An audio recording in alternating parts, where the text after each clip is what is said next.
Hi friends, welcome to our channel Prasanna vlogs. ఈరోజు ఎర్లీగా పని అయిపోయింది. పిల్లలు స్కూల్కి వెళ్ళారు. సర్లే బ్లౌజులు అర్జెంట్ ఉన్నాయి అని చెప్పేసి కుడదామని స్టార్ట్ చేస్తే ఈ మోటార్ ఏందోనండి ఎర్తింగ్ వస్తుంది. అండ్ అందులో ఒకటి చిన్న మంటలాగా వచ్చింది. భయం వేసి అన్నీ కూడా వీగేసి అలా పెట్టి చెక్ చేస్తుంటే అస్సలు స్టార్ట్ అవ్వట్లేదు. దీనికి ఏం ప్రాబ్లమ్ ఏంటో అర్థం కూడా కావట్లేదండి. మీకు ఎవరికైనా తెలిస్తే కామెంట్ చేయండి. ఈ మోటార్ కూడా తీసుకొని 2 ఇయర్స్ బ్యాకేనండి తీసుకుంది. 1 ఇయర్ గ్యారంటీ ఇచ్చాడు. అసలు దీనికి ఏమైందో ఏంటో నాకు కూడా తెలియట్లేదు. మీకు ఏమైనా తెలిస్తే చెప్పండి. ఇప్పుడు అర్జెంట్ బ్లౌజులు ఉన్నాయి. దీన్ని ఎలా ఏంటో కూడా నాకు అసలు అర్థం కావట్లేదు. కంపెనీ మంచి కంపెనీ, అసలు చిన్న రిపేర్ కూడా రాలేదు మిషన్కైనా. ఫస్ట్ టైం ఇది వచ్చింది.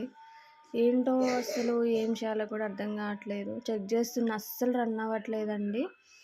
మిషన్ మీద ఉన్నప్పుడన్నా కొంచెం బెల్ట్ ద్వారా కొంచెం తిరిగింది. ఇట్లాంటి పనులు చూస్తుంటే ఏమనిపిస్తుంది అంటే, మనం చేసే పనులు అప్పుడప్పుడు ఎదురు దెబ్బలు మనుషుల దూరం కాదు, ఇట్లాంటి వాటి వల్ల కూడా మనకి డిస్టర్బెన్స్ కలిగిద్ది. Thank you. Bye bye.